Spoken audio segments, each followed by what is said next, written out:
Good evening, everybody. Today is Monday, July 15th, and this is a Moscow regular council meeting. Art? Yeah, would you rise and join me in the Pledge of Allegiance, please? I pledge allegiance to the flag of the United States of America and to the republic for which it stands, one nation under God, indivisible, with liberty and justice for all. Thank you, Art. And the first thing, it will be the consent agenda. I move approval of consent agenda as presented. Second. Okay, we've got a motion by Art and a second by Jim to approve the consent agenda as is. I'll start the roll with Ann. Aye. Aye. Aye. Aye. Aye. Aye. Okay. We'll move on to item number 2, staff recognition report. Gary, do you have anything this night, sir? No, Your Honor, most people are on vacations. Okay, for all those vacationers, enjoy yourself. Item number 3, mayor's appointments. I have none this evening. So we'll move right into item 4, which is public comment and mayor's response period. We allow those folks 3 minutes of total time of 15 minutes to visit with us about what's on their minds, as long as it's not on this evening's agenda or something that is in front of planning and zoning or the Board of Adjustment. So please come up and give us your name and let us know what's on your mind.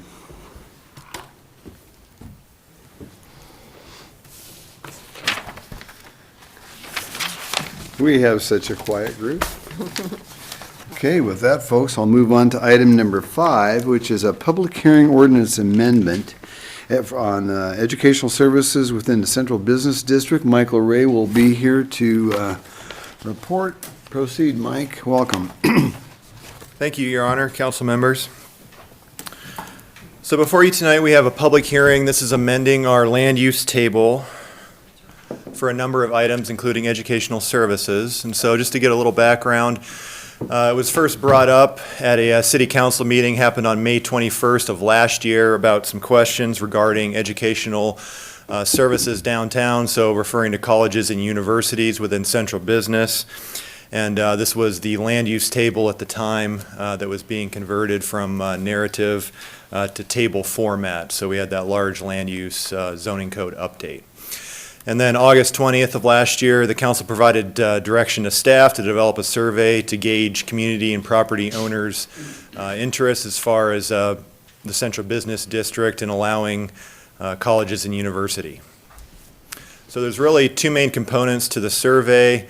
The first looking at current public and private universities and colleges in central business, and the second was looking at additional or expanded public and private universities or colleges in the central business district. And the survey was sent out in fall of last year to central business district property and business owners, as well as just a random sample of the community, similar to the citizen survey that gets sent out every year now. So the results of the survey ended up being discussed earlier this year on April 1st, and then the council directed the Planning and Zoning Commission to prepare an ordinance which would prohibit additional or expanded universities and colleges within central business. If you recall, colleges and universities are within the NIACS category 611, which is educational services, and there's a number of subcategories within that master category in the NIACS table. We had, a number of yoga studios. There's some other instructional uses within there, as well as elementary and primary schools. And so, a little after that meeting on April 10th, the Planning and Zoning Commission meeting, they had taken a look at the council's direction, as well as the other uses which were contained within that subsector. And they went ahead and recommended that elementary and secondary schools be excluded as well, just because the similar nature of their use to colleges and universities. And so that was an additional recommendation that came from the commission. And the commission also reviewed the draft ordinance as well as other uses which staff has encountered challenges within the last year. And so pretty much in May of last year, when the council adopted the land use table, it was really a large shift to the NIACS implementation system. And we understood that just because of all the detail that was included within the NIAC system, that where there was going to be some uses that needed to be shifted around a little bit. And so we discussed that with the commission, and the commission had some recommendations for the council. The first one I'd like to point out in the table is business, professional, political, social advocacy, and grant making and similar organizations. So we'd recently been working with PCEI, Palouse Clearwater Environmental Institute, and had reviewed their special use permit, which they, I think it's about the 15-year horizon right now. And I looked at what they were permitted at previously. I think the previous community development director ended up classifying those as educational institutions, which they really didn't fit. And so where they would fit within the NIAC system would be underneath really social advocacy, environmental advocacy. And the primary zone that they're currently within is ag forest. And so just to be consistent with how we had treated them in the past as far as a conditional use or a special use, wanted to add those in within these two zones, so ag forest and farm ranch, for a conditionally permitted use. And so they'd be able to, amend their CUP or potentially expand into larger areas, which they've been slowly doing over the years. So that brings us to educational services. And so what I've done here is previously we just had educational services, 611, and we went all the way across. So I've struck all of these, and so you can take a look at what this previously was. And so we've expanded this out to include these subcategories. So we've got elementary, secondary schools, colleges, university, and professional schools, and then all other schools of instruction. So that would include the karate studios, the yoga studios, gymnastics studios, that type of instruction. And so just for ease of use, we've broken it down that way. And then we've carried it over. So primarily within the residential zones, you have a conditional permitted use, which was consistent previously. You start getting into residential office, neighborhood business, some of the commercial zones. These are all conditionally permitted uses. And then you get over to research, technology, and office. This is Alturas Technology Park, as well as Central Business District. And so now you can see that previous we had a conditionally permitted use within CB, and now there is none for elementary, secondary schools, as well as colleges, university, and professional schools.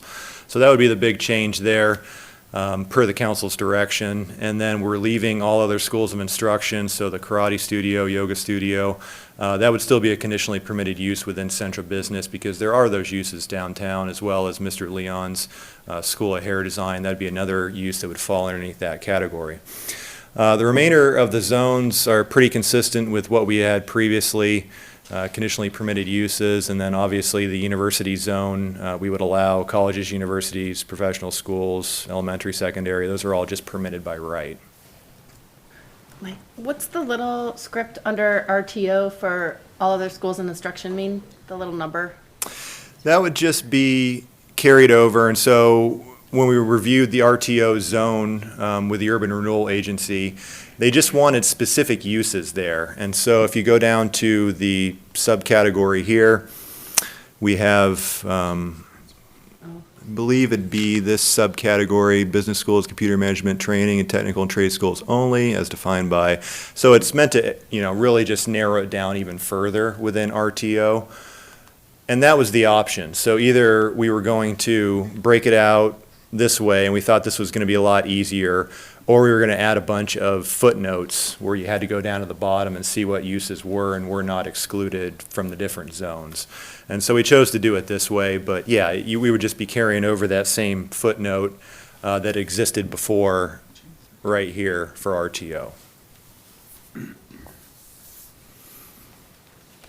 The next use is healthcare services, so ambulatory. So this is where no overnight care is provided.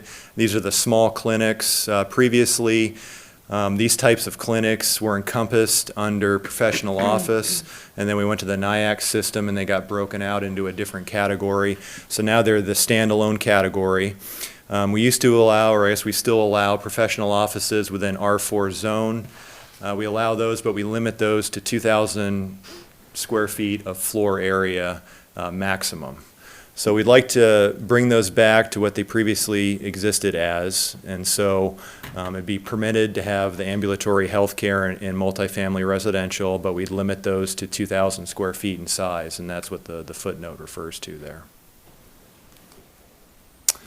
Next change would be self-storage facilities, and so right now it's a conditionally permitted use. Prior to the NIAX system, we had that just as a permitted use.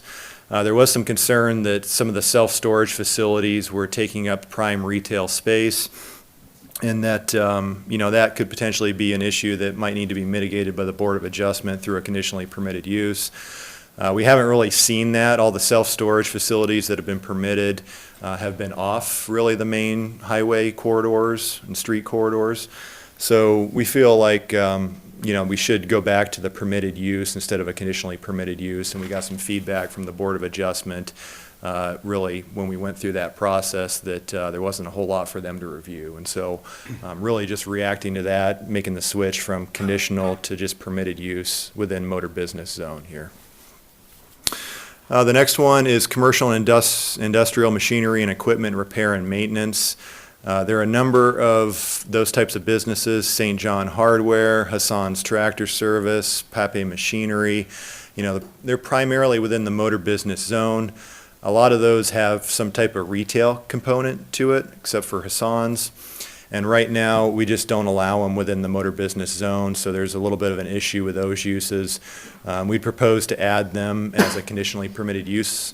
So if they were adjacent to, it's heavy equipment repair. So if they were adjacent to another maybe retail use or residential, that the board could review that and potentially mitigate any nuisances that, could potentially arise from that. And so that would be one change. And then the last one deals with off-street parking areas and parking lots and garages. And so previously we just had parking lots listed as the use, and we went to the NIAX system and ended up adopting the parking lots and garages underneath this NIAX code. We went back and looked at this, and if you look at the definitions, this really is intended to be the pay-to-park parking lots that you see in larger cities. There are a few of those around. The city parking lots downtown would technically be encompassed underneath this definition. So, parking lots and garages are establishments primarily engaged in providing parking space for motor vehicles, usually on an hourly, daily, or monthly basis, and/or valet services. So, they're not really a parking lot associated with a use. That's the use, is that they're providing parking as a business. And so there's a little bit of a distinction there between the two. And so we didn't want to, with the council's discussion over these satellite parking areas to alleviate some of the downtown parking, and the URA property, looking at, a satellite parking area up on North Almond Street that's greater than 500 feet away. Wanted to make sure that, there wasn't going to be an issue there with permitting those types of ideas. And we really just needed to clarify that issue we have with the pay-to-park parking lots. And so that's what we've done. The off-street parking areas, these are parking lots that are associated with a use. Zoning code allows these on the same parcel as the use, a parcel adjacent to the use, or within 500 feet of the use per zoning administrator approval. So if they're outside of that, and they're not permitted accessory use, then they're really just not allowed. And so, which is really the way it exists now. So off-street parking areas, those would all be permitted accessory uses. We want, this is the site with the use, site adjacent, or within 500 feet. R4 zone, the commission discussed this quite a bit. It'd be a permitted accessory use for, say, like an apartment building. If there was a apartment building that was great, they wanted the parking area to be greater than 500 feet away, they could go through a conditional use permit. Commission initially had just that as permitted use, but they felt that, there could be a negative impact for having a parking lot with that use so far away, and they wanted the board to take a look at it, and so they ended up recommending a conditionally permitted use on that. And then carrying this over to the commercial zones, really just the same as what we have now, RO and NB, RTO, Alturas just wants parking lots associated with the uses, that are on the lot or lot adjacent out there, and so that's really changing nothing. Central business, so this would be a permitted accessory use for the off-street parking areas, and so these would be the lots on the same parcel, the lots adjacent, or the lots within 500 feet. Outside of that wouldn't be allowed except for the pay-to-park parking lots, and so we propose to have that just as a permitted use right now. And then looking at the other commercial zones, really no change here. There'd be pay-to-park parking lots or parking lots that would be allowed for a use within the zone.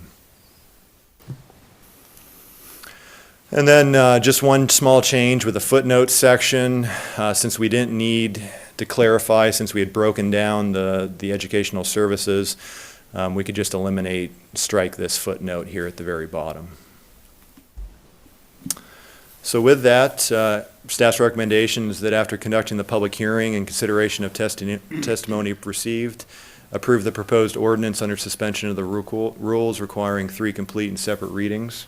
And I would certainly be able to answer any questions. Mike, I got a question for you, because we talked about colleges and universities. Of course, University of Idaho and New St. Andrews in the Central Business District that currently have conditional use permits now. They will be grandfathered in with those permits that they currently have? Yeah, as long New as, permits. yeah, they would be pretty much non-conforming uses. If the council were to pass this, they would be allowed to expand to pretty much what they were approved for with the conditionally permitted use. But beyond that, there really would not be a route for them to do additional expansion within central business. But with what they have right now, they're free to proceed with what they have approved. Okay, questions for Mike before I open the public hearing? Thank you, Mike. We'll call on you if we need you. With that, I will open up the public hearing at 7:16, and I'll take testimony in favor. Please limit your remarks to 3 minutes. And if anybody, and give us your name and address.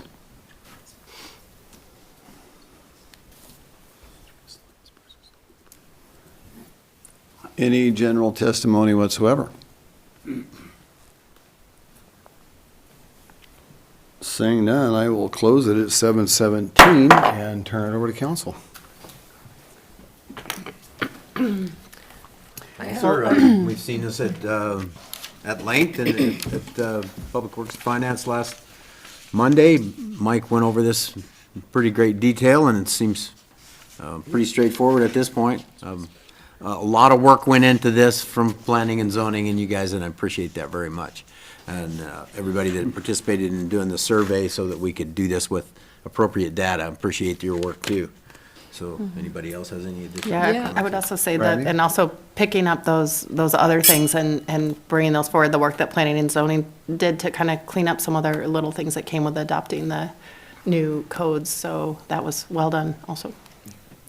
Yeah, same thing. I want to echo the sentiment. Thank you. And then I'll make the same comment that I made last week at Planning Work P. Oh, sorry, it's been a long day. Public Works and Finance. We've been here for several hours already. But yeah, so the one thing I wanted to make a suggestion that we change is under the CBD, it's parking lots and garages. Instead of being permitted, I think it should be conditionally permitted, so that people have to come through. If we were to say someone wanted to build a large parking structure downtown, I think that would warrant a discussion at the Board of Adjustment. And possibly, appeals certainly have come to us, but yeah, at the zoning board level. I could maybe see a case where you wouldn't want to suddenly get in a situation where someone finds it more valuable to raise a building downtown and turn it into a parking lot. So perhaps that, at least having that additional step of review by the Board of Adjustment could be wise? Is that what you're thinking, or? Yeah, just that, I think that when we look at what's permitted, I know I've had a lot of conversations with folks in the community who have really strong opinions about parking garages downtown, for or against. And I just think in terms of keeping what we all agree is a really valuable asset in the community, our downtown area and the central business district, especially after all the conversation that's gone into it with the survey. I think if we wanted to I think it would be wise for us to make that conditionally permitted and not just permitted. the process right now is that it comes through community development? What happens first if someone wants to do something like that? If somebody wanted to construct a parking lot, correct, it'd be submitted through community development, through our permits coordinator, then it would be routed to our department, engineering department, and it would just be typical administrative review and approval. Okay. Does it matter whether it's, an undeveloped lot or a lot with a structure on it that is, I suppose not. It doesn't matter one way or the other. Does it matter if people have to pay? Could they turn it into a lot that becomes something they control, like that's how they make money? I don't know. Decide they raise the building and then they put the parking lot in and they say you have to pay to park here. They could, yeah. That's what I was like That's thinking. essentially that use, is the parking lots and the garages. So, yeah, I mean, if you look at the definition, it's, establishments primarily engaged in providing parking space for motor vehicles, usually on an hourly, daily, or monthly basis, and/or valet services. I mean, it doesn't necessarily mean that they have to charge, it's just one entity providing to another. I mean, it could be the city. So if it's a conditional use permit, then the city would, have to go through a conditional use permit in order to be able to construct a public parking lot in central business. I guess I'm building on, I think what you're trying to say is that even if it became a parking lot, which you're saying you don't want, you would want all access to it, not just for one entity to have it? No, sorry. So what I'm saying is that if someone wanted to construct a parking lot downtown, in that district, I should say, whether or not it takes up existing spaces that are in use, I think, especially, I talked about the survey that we're talking about tonight that helped, refine this table, but I think especially looking at the fact that we've budgeted a survey for this year for downtown parking, I think that this could be such a big possible change if someone wanted to build a parking lot, that it warrants a conditional use permit as opposed to just being permitted. That's my point about that. Jim, you have more way on this? I guess I'd like to know what conditions you'd want to put on, Right. you're talking about multi-level structures, not just flat structures. What conditions would you think of would be appropriate for a multi-level structure? Yeah, I guess, if we were to do that, what would we need to specify tonight? Because I would imagine maybe it would go back to P and Z, or what would be the process? It would just be a matter of the council adopting the ordinance with the modification that instead of the P there for central business, it'd be a C for conditional use permit. And really, the change would be that instead of administrative approval through the departments, you would have to go through a public hearing before the Board of Adjustment. And so that would be the process. Excuse me. So Mike, do you have conditions for the conditional use permit that you're trying to, I think what they're getting to is what would those conditions be? Are there standard conditions? Well, there's 7 criteria Okay. to approve a conditional use permit. And so that's what they would be judged against if it was to be made a conditional use permit. We don't have any design guidelines for parking structures except for within Legacy Crossing. Legacy Crossing is the only area where we have design requirements, things like that. I have the criteria if you wanted to hear those too, or. Is there any value in waiting until we have our downtown parking survey completed before we decide this? Is there any value there?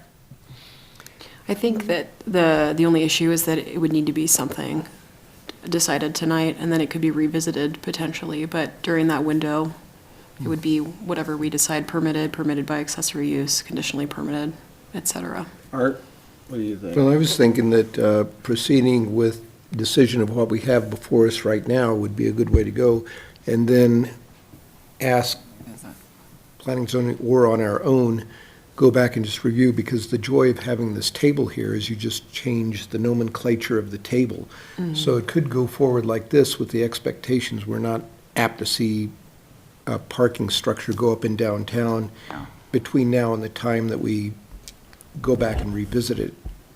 One thing I will say is in the almost 20 years that I've been doing this, whether it's on P and Z or Board of Adjustment or council or mayors, we've never had anybody rush to this town to build a parking lot downtown. I can tell you that. I mean, it just hasn't happened. So just saying, folks, it seems kind of like small thing, not a big deal. Along those lines of thinking, I was thinking the same thing, which in a way could be a reason to make it conditionally permitted. It's not something that happens very often. It's very unusual, so it's not like it's going to be something that frequently has to go through these extra steps of a public hearing. I mean, how often will this come up? So I don't see it necessarily being something that really bogs things down on a frequent basis.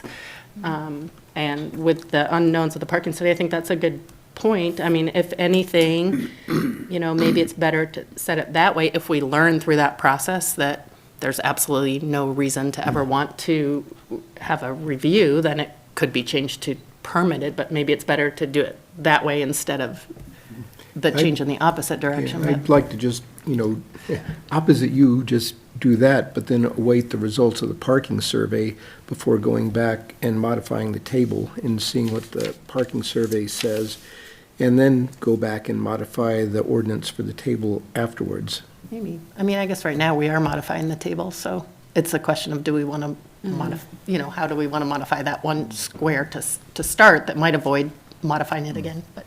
Jim? It would seem to me that land should go to the highest valued use in any area. And I would think that in the central business district, a parking lot is probably not the highest valued use and not likely to happen with too much frequency, or not to the point where it would be problematic. So I'm inclined to not throw an additional layer of requirements in front of someone who wants to build a small parking lot downtown to deal with current parking issues. I'm reluctant to put additional conditions on something that I don't see as problematic. Although it's a good thought ahead of time. Well, I guess another way to think of it is it's not necessarily putting conditions on, it's just seeing, are there any conditions? Because it could be that it goes through the process and no conditions are recommended. And a small lot might be a very different scenario than something else. And hopefully this never happens, but projecting into the future, what if there comes a time where the value of that land for an individual might be higher to knock something down that's not currently occupied? And if parking becomes such a issue and they can charge particular people who are willing to pay an exorbitant amount for it, I don't know. I mean, I know that's all conjecture and we don't know what would happen, but that would be kind of the reason that I just don't, I'm not sure what would be the downside to adding that step to it, but if. I guess I don't see a conditional use permit as a barrier to entry by any means. And I do think that we are maybe, I'm just throwing this out here, maybe we might be worrying about something that is very remote, potentially. And I think that the work that's been done here has taken a long time to get it done. They've done a good job, again, Mike, much gratitude for that. But let's get this done, let's approve it, let's look at our parking survey, find the data out from there, and we may find that there's a whole nother solution that has to happen that we may need to deal with then. But I think we're worrying too much about the potentials rather than what's real. And I guess I get where you're coming from. I would rather see us be what I consider to be proactive in a situation that it sounds like none of us think is likely at this time, myself included.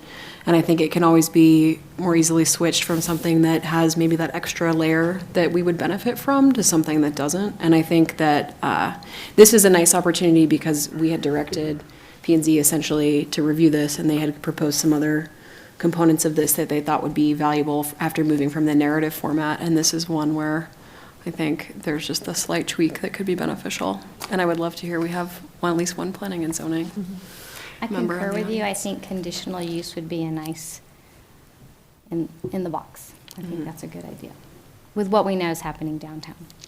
Can you, I'm going to put you on the spot a little bit, Michael, but can you think of a downside to that? To making it conditional instead of just permitted? Well, I mean, really the only downside, I guess, is just, there's obviously a fee associated with a conditional use permit. There's additional time to go through a public hearing. You're not just meeting the standards and walking out the door with a building permit. There could be denied, could be approved. There's really, could be up in the air. So there could, those would be really the things that I could think about.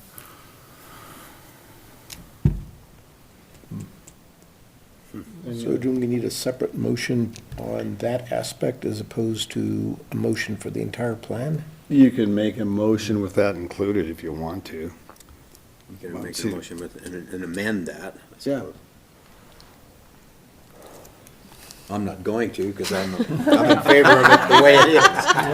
So, Yes, we're gonna be tired. So, if somebody feels strongly about adding the conditional use to it, go ahead and make a motion that way, but You're not going to be the I don't one. see the value in it. so.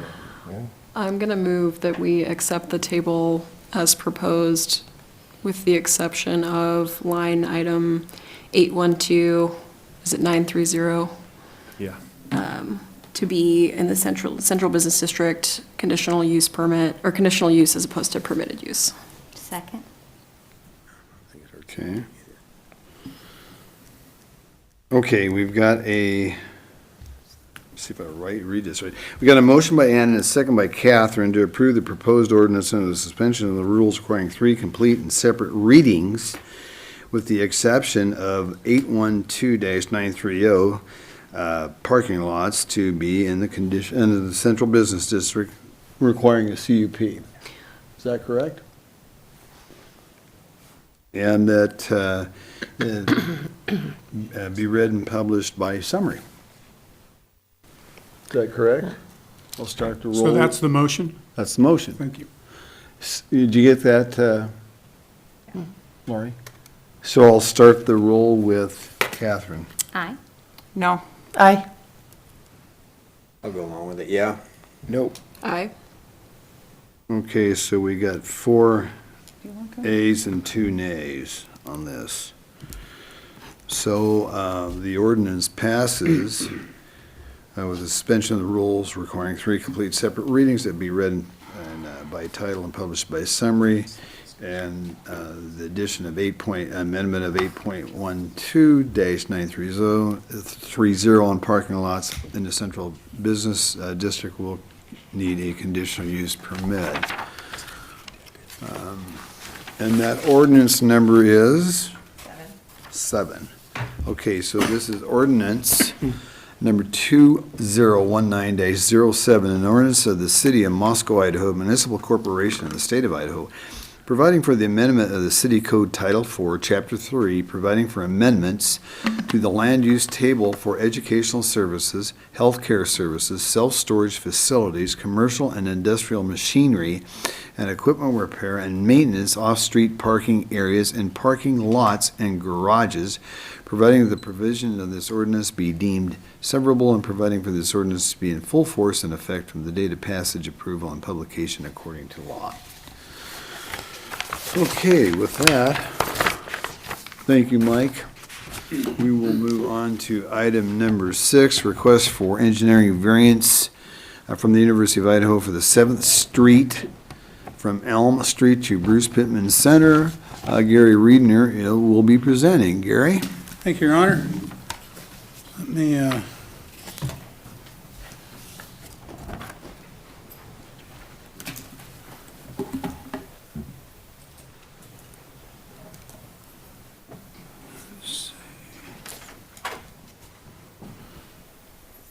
come here, help me out. We just put a presentation on here. I'll take whatever help I can get. I just saved him in the presentation form. Oh, mine.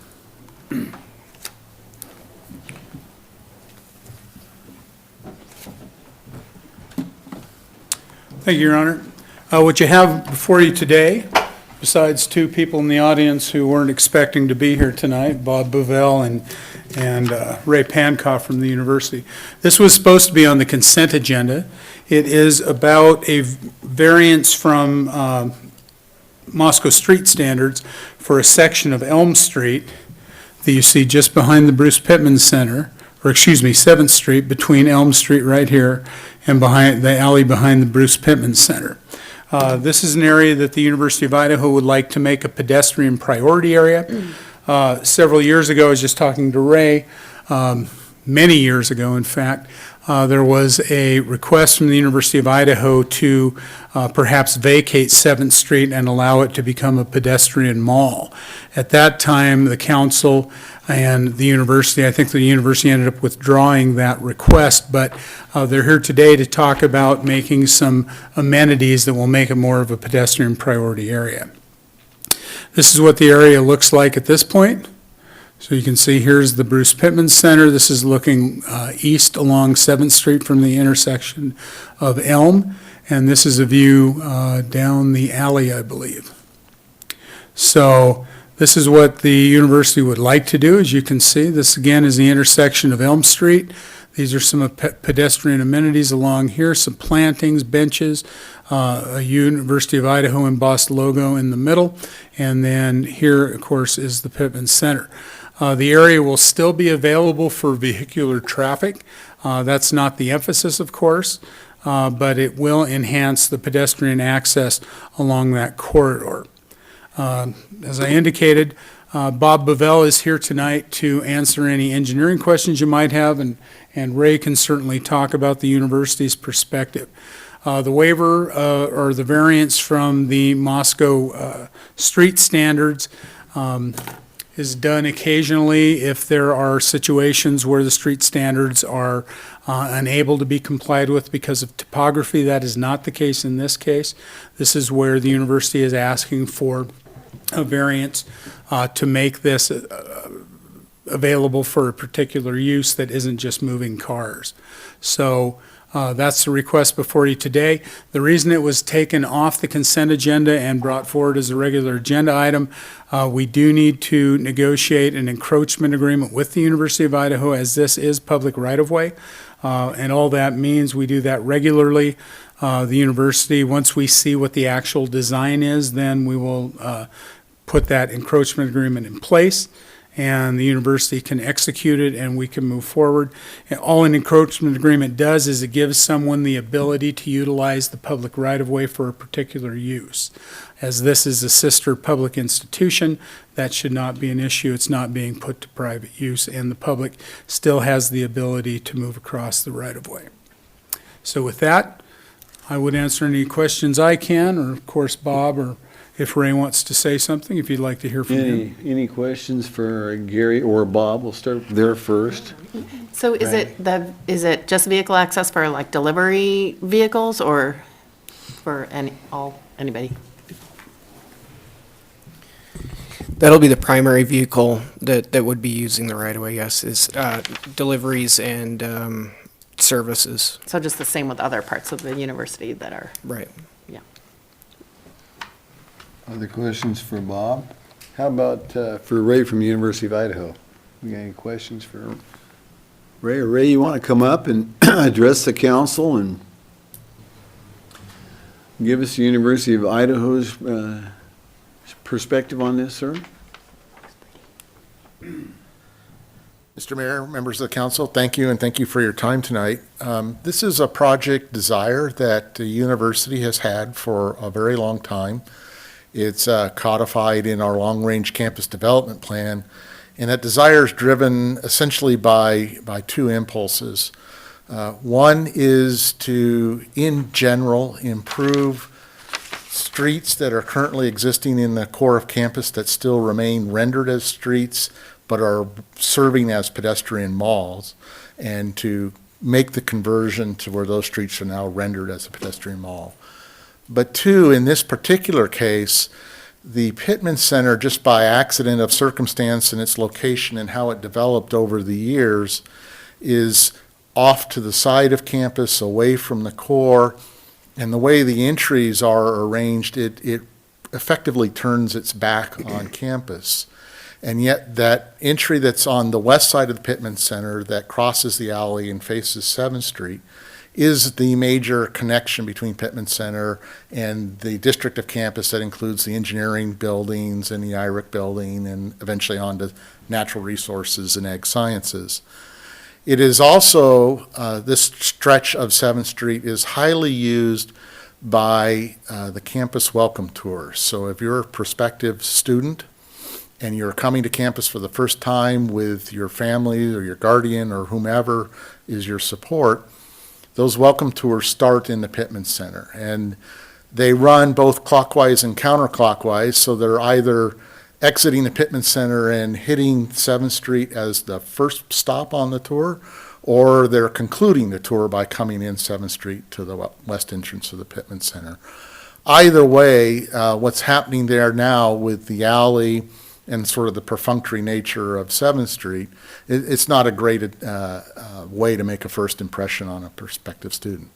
So the intent of this project is to improve that block, to set a design language and vocabulary that eventually in the future might be translated to further west blocks of 7th Street as it passes engineering, physics, and the mines building. But the big goal here is to better connect the Pittman Center to the rest of campus and assist with welcoming new students to campus. Ray, for the record, would you give us your full name, please? Sure. My name is Raymond Pankoff. I'm the Director for Architectural Engineering Services at the University of Idaho. And in that role, I essentially have two roles for being here tonight. One is just sort of the care and feeding and stewardship of the long-range campus development plan. And my unit also happens to take care of capital design and construction. Thank you, Ray. Questions for Ray from the council? Thank you, sir. Okay. Okay, I would move to approve the university engineering variance request and authorize staff to execute a right-of-way encroachment agreement with the university after review of the specific improvements to be constructed. Second. Was that Art and Ann? Go for Okay, it. I'll give it to Art. All yours. Okay, we have got a motion by Jim and a second by Art to approve the university's engineering variance request and authorizing staff to execute a right-of-way encroachment agreement with the university after review of the specific improvements to be constructed. I will start the roll with Ann. Aye. Aye. Aye. Aye. Aye. Okay, you got your variance, and we will move on now to item number 7, which is Partnerships for Economic Prosperity Status Report. And we have Gary that will introduce Dan Ewart with us this evening. Actually, I just came up here to shut off the machine, Oh, but I will introduce the man who needs no introduction. Dan Ewart is the president of the Partnership for Economic Prosperity. We endeavor, I'm a board member as well, as is Ms. Jenny Ford here in back and Paul Kimmel over on the side. So you have all but the Latah County Representative Kathy LaFortune here in the room tonight. The partnership is designed to provide economic development services and coordination services to their various partners. And Dan is here to explain what the partnership's been up to and what value that is to the city of Moscow. So without further ado, Dan. Thank you, Welcome, Gary. Dan. Hey, Mayor Lambert, city councilors, thank you very much. Thank you also for the opportunity to talk during the budget planning session earlier on today. So I am the president of the board of PEP, which is the Partnership for Economic Prosperity, which is our county's local economic development organization. We're a collaboration between the city, the county, the university, the Chamber of Commerce, and private business to promote economic development in Latah County. So when we were formed about 3 years ago, so each of the partners agreed for 3 years of funding in return for successful agreed upon deliverables. And we are wrapping up our third successful year. So in addition to providing an update on our activities, I am here today to answer any questions on our request to the city for an annual contribution of $40,000 for fiscal year 2020. So PEP has certainly evolved over the last 3 years. We have done a lot. We have tailored our efforts on assisting with everything from community development grants and efforts to major site visits, anything that we need to do to meet the needs of our constituents. So we've become an advocate for the city and the county in attracting businesses, and that can be seen in 5 site visits in the last couple of years. There was very little activity in site visits before that, and I think this can be attributed to the hard work and the development of a close, strong, and positive relationship with the Idaho Department of Commerce, which is going to serve us very well for the future. We also have a growing number of business consultations, community outreach, and support for the university, as shown in the metrics. This is an example of our 2019 annual brief, and it has a graph down here that shows our activities, and we also have a lot of other detail available if there are questions on that. Some of the other things that we've accomplished, we've developed a web-based set of resources for entrepreneurs who are interested in going down that long and arduous and rewarding path. We've developed collaborative relationship with other regional economic development organizations. We have developed economic data with the help of our partner EMSI on all of the communities that made those available to interested parties on our website so they can see if they're interested in conducting business in Latah County, what that means and what assets that we have available to them. We've also led efforts to develop a better understanding of broadband access in our county, and that's an ongoing effort which ties very well in with the governor's task force recently released. And last but certainly not least, we've been working on a housing study, a regional housing study in our community. Housing, I think, is an issue for all of us going forward, be it affordable housing or anything up from there. And we need to look at that carefully for our growth. And so that's something we're excited to releasing in the next couple of months will be our report in that area. When PEP was formed, transparency was a critical value and still is today. Our executive director, Gina, Paul Kimmel, who's our board vice president, who's out in the audience, and I have shared duties in trying to keep you informed of the progress against those deliverables through formal quarterly reports. So after our discussion today, we certainly understand that there's ways that we can improve that communication, and we're glad to do that. And there's additional detail that the City Council might appreciate. And we have that information and are glad to share that. In fact, we're glad to share it because we're very proud of that information. So some of that comes from the fact that the executive director provides the board a biweekly update on all the activities that are going on. Usually there's 20 to 25 different line items in each one of those. And as I mentioned, we're glad to share that, and it's available for review if needed. We've instituted the annual brief that I talked about to inform parties about these activities. And it's counts of some of those types of activities. Metrics are challenging to develop, and numbers only really tell part of the story when you're talking about economic development. We do all this in part because you are all entrusted in making sure that public funds are spent in the best way possible, and we recognize the importance of that activity. And to that end, I think it's really important that we be able to measure the return on that investment. As you well know, it's very different to measure return on investment in the public sector than it is in the private sector. It's significantly more difficult. Things can't be measured in a single number or a single number of metrics like jobs created or investments attained. But the work of our organization goes so far beyond that, be it infrastructure or personnel or economic development. These are long-term investments that we're making, and we think this is a solid investment in our future. For all of us.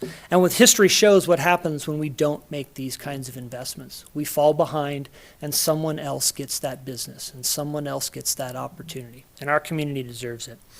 So we recognize there's a desire for more definitive metrics on the return for investment for PEP. We absolutely understand that. It's a well-documented challenge. Agencies across the United States, city governments and economic development agencies face this challenge of how do we promote the value of that service. And I can provide a whole number of articles and white papers on that topic. But we have an opportunity right now to develop those metrics for success. We started PEP out with a series of deliverables, and I think we can show that we have met those deliverables, and we continue to meet those deliverables. But PEP is going through a strategic planning process right now. It's an opportunity for us to talk to you and constituents in the county and the Chamber of Commerce and all of our other parties, and the university included, to make sure that we're measuring and sharing the information in the most appropriate way. And I hope that with the approval for funding for 2020, which is what I hope you do, that we'll have the opportunity to show that and show that well. So we can include all of our existing deliverables and so many other things that are of interest to our community. All we need to do is sit down and talk about that and figure out what we want to present. So our original deliverables defined what we meant by success. And I think we've met that burden. I think we've met that definition. But we do have this wonderful opportunity now to measure that for our community. So anyway, thank you again for allowing me to be here this evening and to be here this afternoon. It was very interesting. I really appreciate it as a private citizen, having the opportunity to see how much you care about the investments and the use of city and public funds. So I really appreciate that. Thank you very much for that. I know you face a number of challenging decisions with your budget. And so I can answer questions now, or I can be available at any time to answer questions. Thank you. very much. Thank you, Dan, for being with us this evening as well as this afternoon in front of this council and myself as well. So questions for Dan? No questions, and I just wanted to clarify today that the whole reason that came up in that budget workshop continuation was so that we could have a larger conversation, and I really appreciated the clarification that was given, and it was, also, I didn't know how the rest of the council was thinking about the funding as well either, so it was very beneficial. Thank you. Anytime. Anything else for Dan? I had a couple questions I did not Yeah. ask earlier. So I'm reviewing the 2019 doc again. Can you tell us a little more about how the TAC team functions? So the TAC team, the Technical Advisory Committee, it combines resources from the city and Bill Belknap, Gina, the executive director, Jenny Ford of the Chamber of Commerce, and Michelle Fusen from the county. And Justin Rasmussen. And Justin Rasmussen, thank you. I forgot a couple of names there off the top of my head. That group coordinates when an opportunity comes to the county for a company inquiring about business opportunities or an existing company inquiring about real estate or really anything. That group gets together and helps to decide who is the best person to get back to that company and say, here's the resources we have to offer. Sometimes that's going to be a PEP representative. Sometimes their request may conform more with the Chamber of Commerce or a county representative. But that group allows everybody to know what's going on so that we can get that information to the person as quickly as possible. They meet as needed. Sometimes they're needed more often than others. Sometimes they see each other more than they may want to see each other. And sometimes they go a while without doing it. But they all know that they can call that meeting and call Gina and get that meeting set up and get those right answers to people. Great, thank you. And then my other question was about the pep talks, because those were new as of this year, right?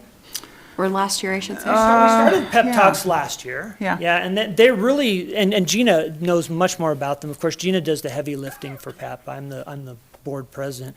But those really were an opportunity to bring interested parties together on particular topics that we might not otherwise get together. And it's done so in a casual and an informal environment that really sparks discussion and collaboration. And it's usually done in a local business, which is helpful to the community. Yeah. And it's rotated around. It's actually been in different cities within the county. So Gina, I don't know if you wanted to add anything to that. We're cooking up another one right now for, I think probably coincidental with the housing study. We'll want to, take it, it's easier sometimes in a smaller group to talk about that. I think we're thinking about Wild at Art. Don and Jan have talked about it being kind of a cool idea there. So that's the latest. Great, And thank with you. major initiatives like the housing study and in the future like broadband, I think it's really necessary to offer up those types Agreed. of opportunities. And Pep Talks is just a fun way to do that. Other comments for Dan? Well, thank you for that excellent Thank you. report this evening and facing us this afternoon as well, Dan. Thank you for your work. Thank you very much. Okay, with that, folks, that's the end of our agenda. And I'm going to start off with reports today, just for grins. On July 6th, we had our downtown celebration for the 4th with the farmers market, and that was a very fun day for me, an early afternoon.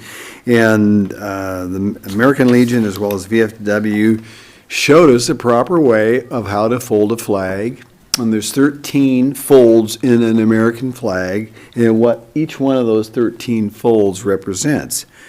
They also showed us the proper way to destroy a flag if you don't know how to do it. And there's a box, by the way, at the county courthouse. If you have a worn, tattered flag, you're not supposed to be flying it at your house, and you can take it there if you don't know what to do with it, and they will take care of it. But they invited me up so I could learn how to cut up a flag, and I'm actually pretty good with a pair of scissors. It's the ribbon cutting. Well, the ribbon cuttings, though I'm okay with that too, Arthur. But anyway, so it's a pretty cool thing that we had, and it was very much fun. And then, of course, Amanda Argona and I handed out colored fruit bowls, red, white, and blue, and ice cream bars and popsicles, fruit bars to kids as well as adults, so big kids and little kids. And it was a very good time, so we had a fun event with that.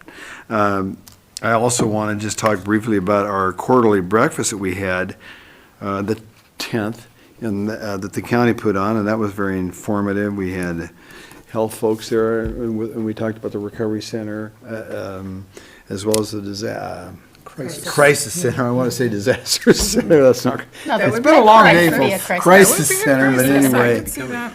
But the real reason I wanted to talk first about reports is we had a budget workshop a week ago on Monday the 8th all day, and we had another one today, a follow-up on that for 3.5 hours, because it was a lot for this council to chew through. And I wanted just to share with the audience, those that are out here with us and those in television land, how very, very proud I was of this council for the in-depth questions that they ask. I was very impressed with that, and as the mayor of this city, I'm very happy to be a part of that, because this council is very serious about what they do. They don't take it for granted. They dig into every nook and cranny in that budget and talk about it, and that's important for the citizens of this town to know. So with me helping serve with them, I very much appreciate that. With that, Jim, I'll turn it over to the president. Okay, I went to the 1912 facilities meeting last week, and the crux of what's going on there is the second floor is being developed, and eventually the third floor of the 1912 center, and there's some parking issues that go along with that.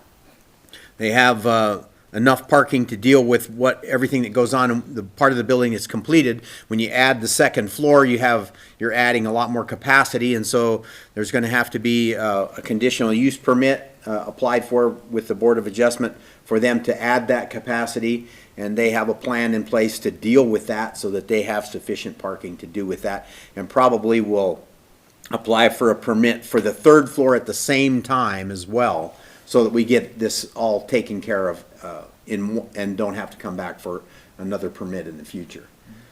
So you can look for that coming from Board of Adjustment. There'll be some sort of decision on that permit from Board of Adjustment pretty soon.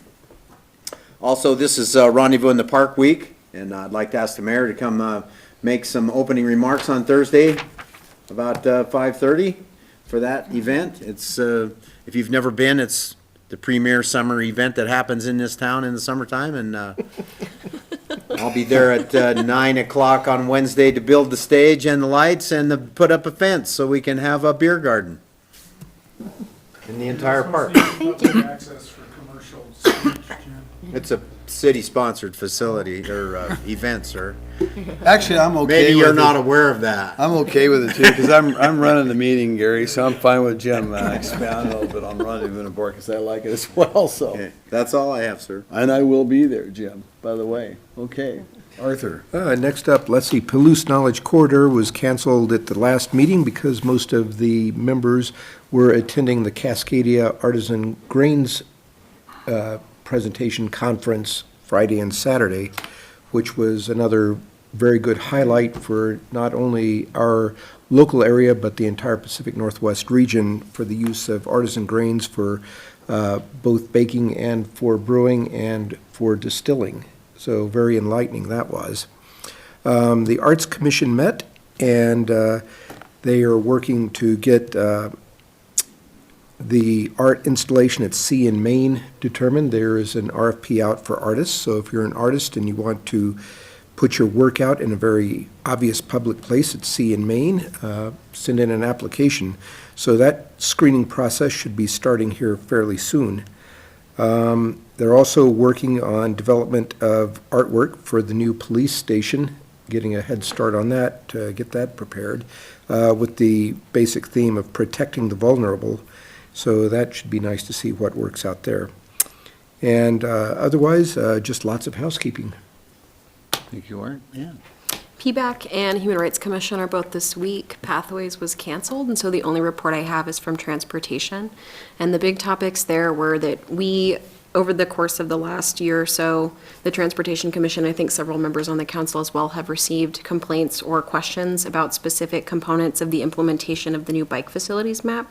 And so we looked at two locations, so East F Street and the curve on Indian Hills Drive where there's bike lanes on both sides. And the determination from the commission was that they didn't want to become responsive to, not responsive, but they didn't want to make decisions based on a small number of complaints as opposed to setting some well-established criteria, and if that is met, then revisiting.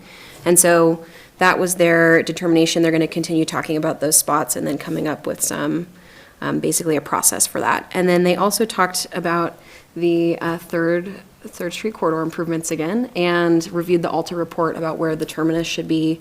They had suggested Jefferson. And so the discussion on the commission is still ongoing about what to do if it was to extend to Washington. And I think a big part of that discussion is just that they feel like the process with ITD hasn't been as transparent as they would like. And if we were to do some of the things that would lend itself well to them, potentially even considering taking that turn lane into being a bike corridor, basically it was told to us that we would need to pay for the traffic count. And whether or not that was something they wanted to recommend, they're just, I think, going to recommend Jefferson. And I want to say they did.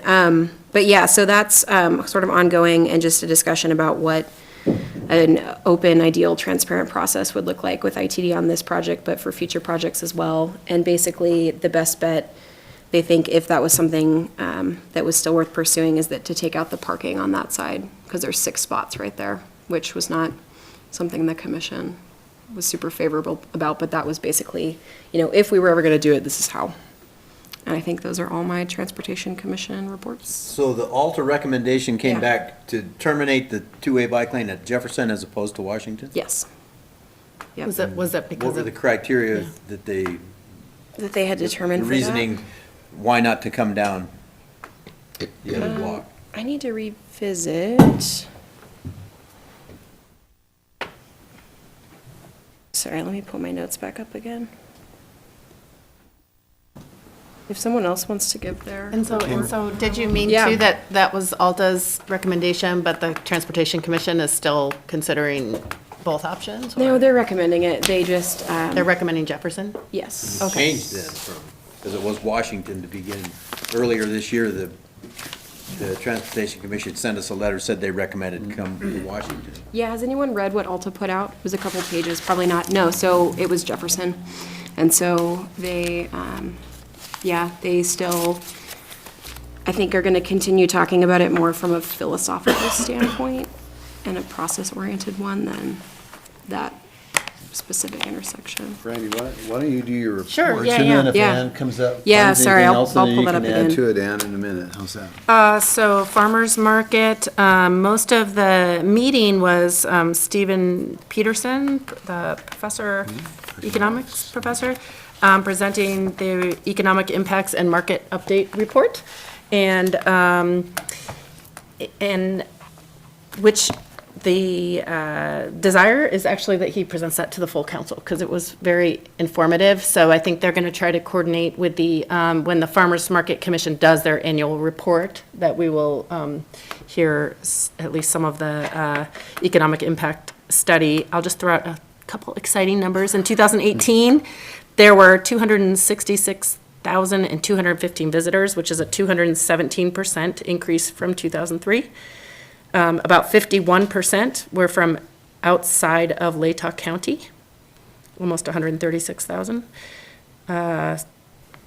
2018 vendor sales, 1.3 million plus, because who knows how they're reporting those.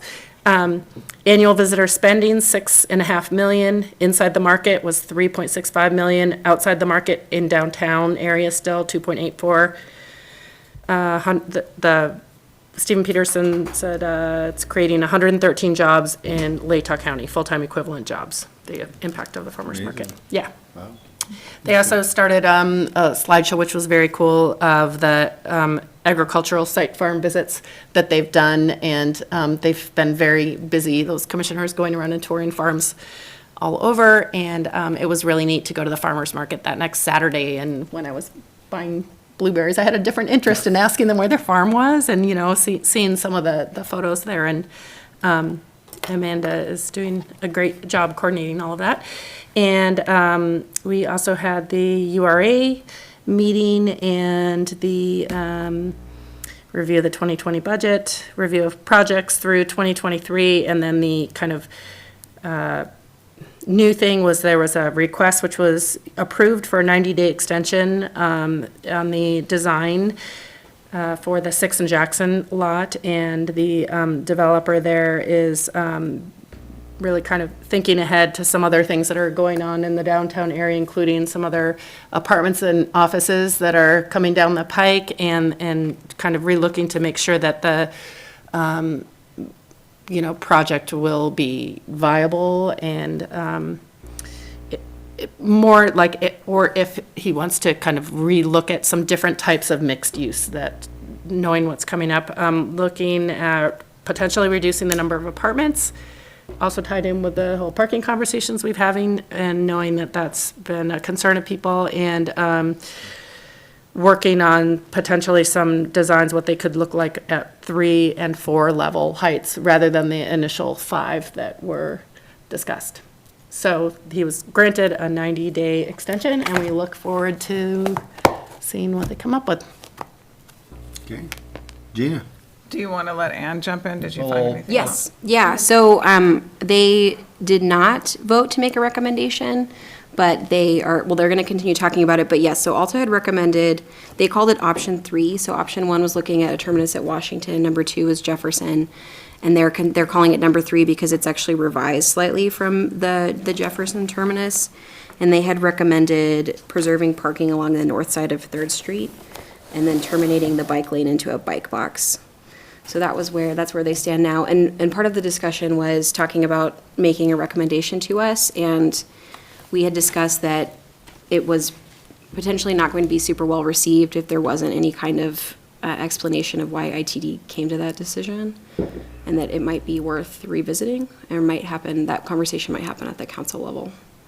So I think that the staff, based on some of what Bill and Tyler said, feel good. So District 2 for ITD hired a new engineer. Is it engineer, Gary? District engineer. District engineer, yes, thank you. And I think they had revisited some agreements from the past. I want to say it's the maintenance agreement, right? Yeah, and so based on some of those discussions, I think there had been maybe some compromise about. Yeah, I'll be meeting with the new district engineer this Thursday to broach some of those subjects. Are you planning on talking about this, I take it? Okay. Great, yeah. So with Alta, I'm sorry. Yeah, no, please. I should just call Michael and Yeah. ask him some of these details. So even, let's say ITD had that was an option to do what Transportation Commission initially wanted, were they still recommending terminating at Jefferson? Or is it unclear a little bit? Unclear how they would decide, because that didn't seem like an option during the discussion at this time. Okay, so the option of terminating at Washington was just terminating there and not turning north. Yeah. And I'd be happy to forward this on. It's just a couple of pages from Alta. Sure. That the commission discussed. Thanks. Yeah. It's very helpful. Moscow Volunteer Fire Department met last week while I was in Boise, attending the Community Development Institute, so I have no report for you.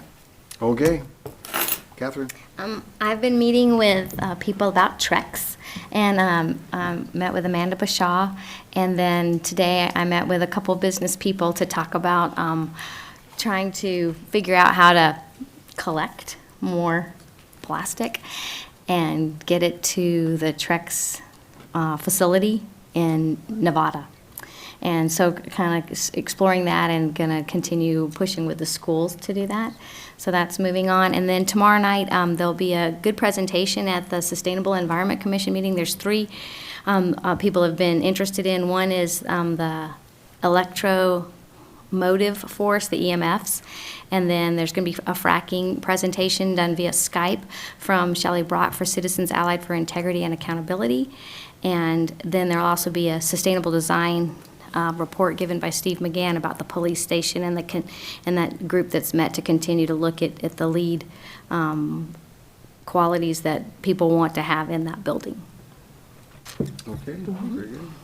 Gary, do you have anything for us tonight? We are having a bond rating presentation with Standard & Poor's tomorrow on our police station capital improvement bonds, and that process is moving forward for a bond ordinance to be considered by the council on August 5th. And with that, ladies and gentlemen, August 5th is our public hearing for our budget, for our 2020 budget, just for those folks out there that do not know that. So we'd love to have you join us that evening.